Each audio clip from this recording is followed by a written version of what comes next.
tiny homes will not solve our housing crisis. I know this one stings because they were supposed to be the answer, the solution to ever-rising housing prices and rent. But unfortunately, during the research of this video, I've come across some things that really put a damper on the mood. But at the same time, there is a silver lining and tiny homes will have their place. So let's see if we can't figure this all out together. I'm Ricky, and this is Too Bit Da Vinci. This video is brought to you by Delete Me. Tiny homes have been popular since the mid-2000s. They became especially mainstream when Elon Musk was reportedly living in a humble yet modern tiny house. Many people see them as the ideal solution to our housing crisis. But tiny homes have a problem. They lose value over time, so they're not an investment. Also, purchasing a plot of land undermines the main cost benefit of buying a tiny home. But to fully understand this problem, we gotta go back. It's 2008, and Randy Jones is having a rough go of things. He owns a log cabin resort, but the financial crisis takes a toll and he loses everything the following year. He spends years struggling to make ends meet, doing odd jobs, until a friend hires him to build a tiny home. Then he built another one, then another, and another, until eventually he establishes Incredible Tiny Homes, Inc., one of Tennessee's largest and most respected tiny home builders, worth over $20 million today. So how do you pull this off? By offering super cheap custom-built tiny homes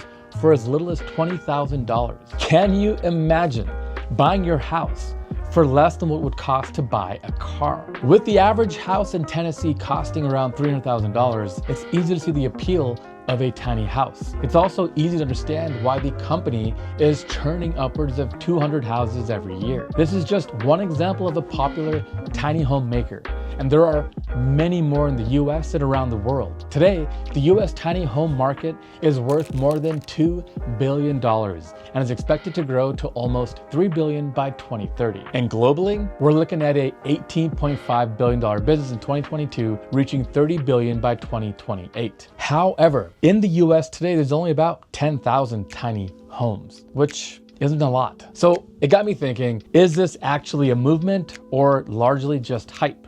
And turns out tiny homes are growing in popularity. I also found a recent survey showing that 56% of Americans would be willing to live in a tiny home.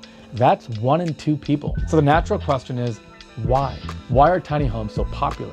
And why do some people want to live in such a tight space? I already gave away the first clue, which is price. Tiny homes are tiny and cheap.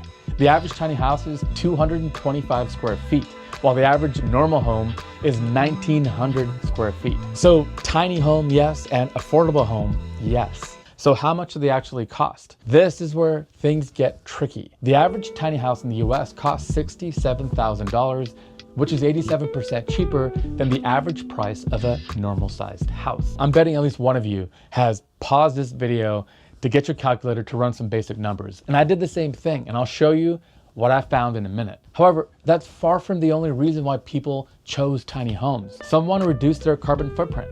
They want to be more mobile so they can not be tied down to any one job or city. They want to spend less time and money on cleaning and maintenance and pay cheaper energy bills.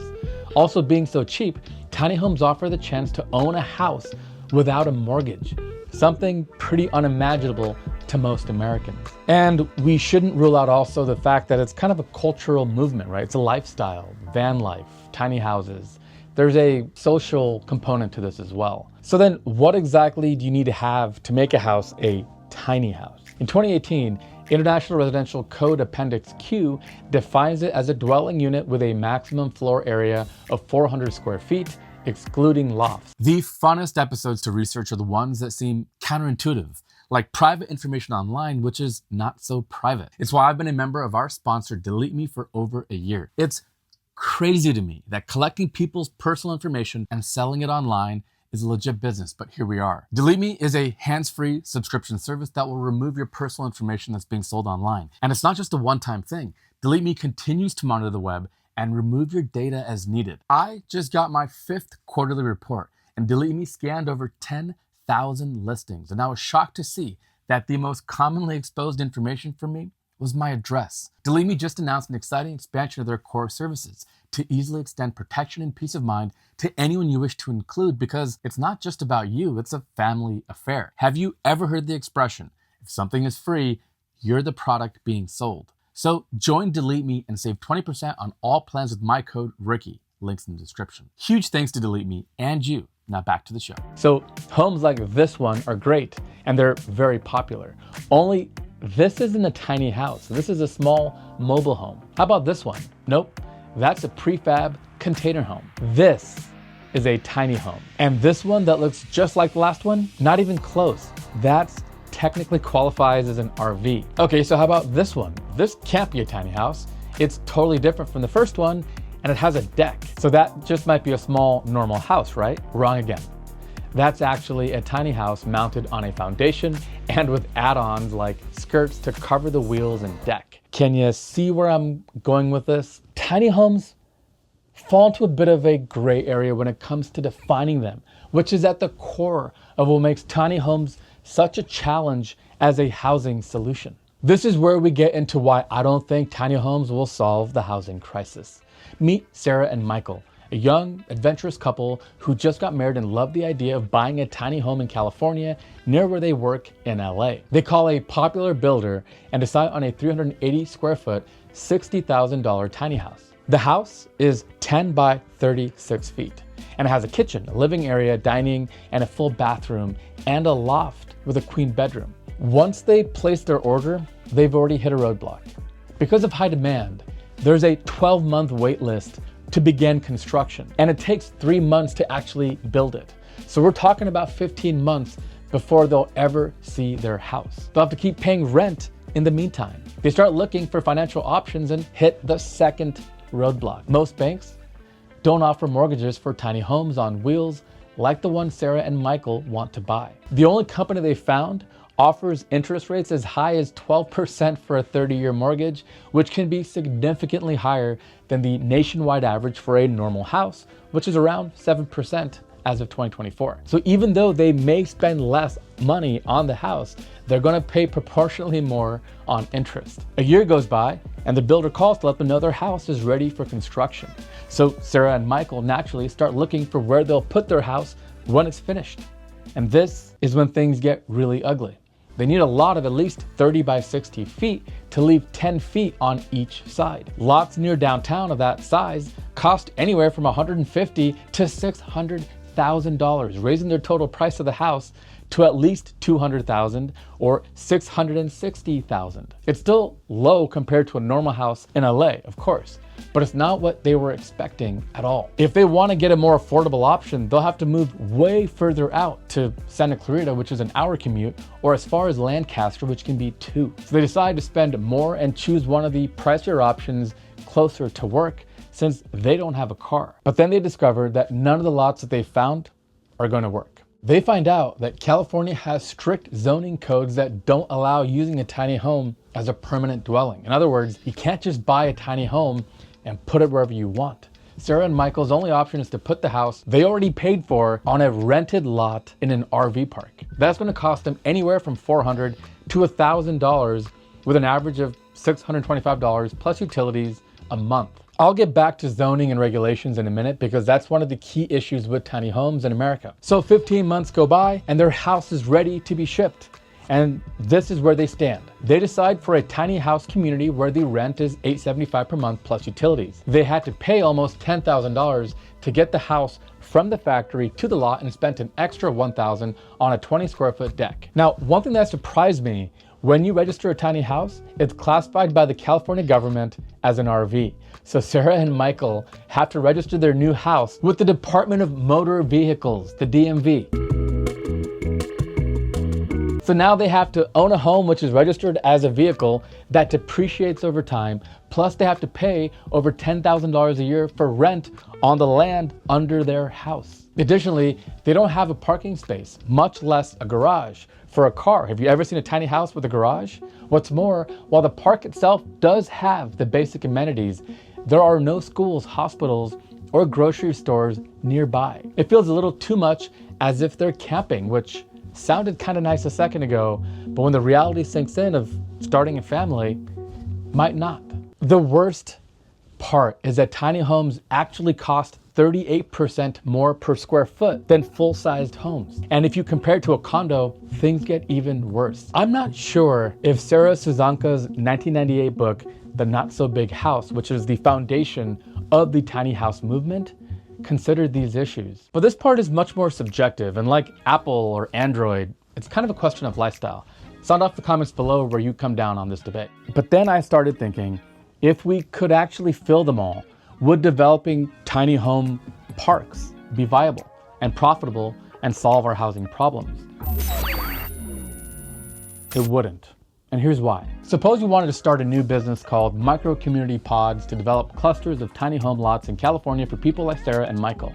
Let's say we bought a 10-acre square lot. You have to buy in the city outskirts, else it would be way too expensive, obviously, as we mentioned before. This is LA after all. If we're too far away, utilities won't want to bring power and water simply because there are too few customers to be worthwhile. That brings three challenges. We'll have to make our own water supply or have a well, install our own septic tank for waste treatment, perhaps even produce our own power with solar and batteries. Now, preparing the park can cost between $50,000 to $100,000. Interestingly, the cost per lot of developing the land are approximately the same as a typical residential development. So there's no real savings for making it a tiny house park. You can also fit fewer people in that same area.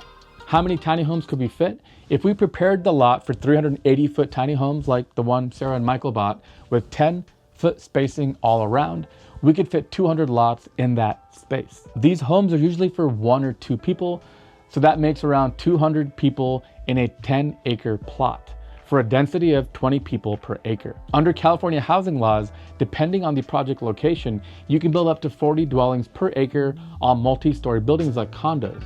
With an average of 3 people per family, that works out to 120 residents per acre of land, 6 times higher than you would have with tiny homes. Additionally, the cost per square foot is lower for these multifamily buildings since you share walls, foundations, and utilities, taking advantage of economies of scale. In many ways, mid-rise condos, townhomes, apartments have always been the answer for this very reason. You can actually fit much more people and bring down prices even further than individual discrete tiny homes. It's like I've been negative for like 10 minutes straight. But there is a silver lining. There is a use case where tiny homes make a ton of sense. And I'm actually the perfect person for this. I'll tell you why. Some states allow you to build a permanent tiny home as an accessory dwelling unit or ADU. This means setting up a tiny home on your current house if you have enough land for it, meaning that you don't need any additional space and you can increase the available housing. Then, let's say you're a retired family, you can rent out that space for extra rental income while also offering more housing for younger people, students, and other people who need housing. This is better than building on a separate lot, since you're adding more housing without using up any more land. I guess in that way, if you offered up your land to people who want to drop down a tiny home and they can pay you a little bit of rent, that could make sense. But what do you do when you want them gone and you kick them out? They're gonna pick up their tiny home and move it? It gets complicated. But hopefully you see the tiny homes are really attractive when you look at the price. But when you break it down by the price per square foot and the fact that these are depreciating assets, right? Homes don't really have lasting value, right? Wood just rots away little by little. It's never as good as it was when it was new. But land becomes more valuable as there's more and more people, especially if you live in a place like California that's highly desirable, good weather, high paying jobs, and people keep wanting to move in here. Well, the land is what's worth value. So yes, a tiny house might be cheap, but the land is still going to be your number one problem. And even if we could get past all of that, it still wouldn't offer as much housing as mid-rise apartment complexes and condos. Now, again, I'll leave on this. My house is actually zoned as an R3. Now, there aren't that many people, and I'm blessed, I admit. I have about 2/3 of an acre, and we have 2 houses. The office that we're in right now is our second house, and we actually have a little bit of land where we can build a third, meaning zoned as an R3 with 3 addresses. So we're probably going to do this very thing and move our studio into a little bit of a bigger space eventually. Very expensive and it'll take time. But if you have that situation where you have area on your land where you could build a tiny house and rent it out, you could be not only adding to housing but have some extra coin in your pocket at the end of the month. If you thought that was cool, check out that video next. Until next week, I'm Ricky Da Vinci. Thank you so much for watching.